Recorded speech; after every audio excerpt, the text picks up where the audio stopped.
In Tasmania, the animal is known for its misshapen jelly-like silhouette. Now, for more on this, I'm joined by Lorna Dugan, the National Coordinator at Mountains to Sea Conservation Trust. Now, tell us, Lorna, how did this fish go from being deemed the most ugliest animal to becoming Fish of the Year?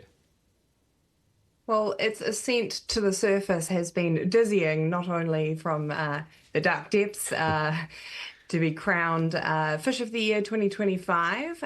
There was a bit of a battle of the deep. We had two deep sea contenders for this title this year, the orange ruffy and the blobfish.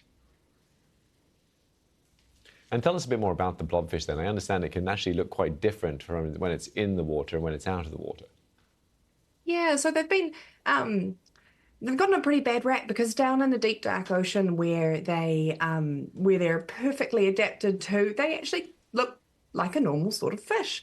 But once you start to bring them to the surface, that increase in pressure and being trawled up in a big net, their skin sloughs off and their tissue is very jelly-like, and they pretty much disintegrate, unfortunately, once they get to the surface, and they look very sad indeed.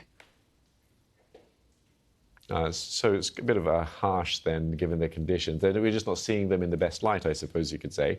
But what was the aim of this competition then, and to single out the blobfish in particular? Awesome. So for Fish of the Year, it's the 5th year we've run this competition, and we've got 50 species that are found around New Zealand waters, both from the very deep to up at the surface. We've got marine and freshwater species. One of them is the blobfish. So we use this when we're teaching in schools about marine conservation. The blobfish is one of our examples of a deep sea, perfectly adapted specimen. But yeah, the only time that we ever interact with them is when they've been quite, pulled from the depths up to the surface very, very quickly. So they are definitely worse for wear once they hit the surface. Yeah, and tell us a bit more about what your group does when it comes to protecting marine life then.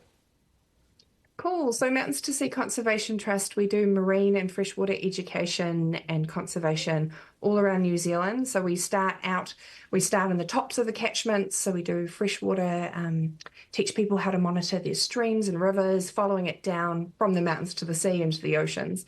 So we take kids snorkeling, we get them out into their marine and freshwater environments so that they can see firsthand. And we also work with, farmers and landowners. So we do a lot of really cool stuff, both land-based and in our oceans. Yeah, this education is going to be crucially important to help us protect the environment going forward. Stories like this about the blobfish really sort of highlight the diversity that we would risk losing if sort of climate change isn't really addressed and those sorts of environmental issues aren't taken seriously. Yeah, so Fish of the Year is an opportunity to shine a light, well, literally for these deep sea species that have no light down where they live. It's very dark and cold, but shine a light on some of these underblobs, the underdogs in the marine world. So we've also got in this competition, we had the longfin eel, one of our endemic species here in New Zealand that only breeds once in their life, and they wait until they're about 80 years old. They swim from New Zealand up to Tonga, which is in the Pacific Islands, to a trench, and then they spawn up there and then travel all the way back to New Zealand. So it's a one-way trip for the adults. So it's an opportunity, this competition, to allow the general public to have a peek beneath the surface and see all our fishy friends. Yeah, that's right. Thanks very much, Lorna, for sharing all this with us and for reintroducing us to the Fish of the Year, the blobfish. Lorna Dugan there, National Coordinator at Mountains to Sea Conservation Trust.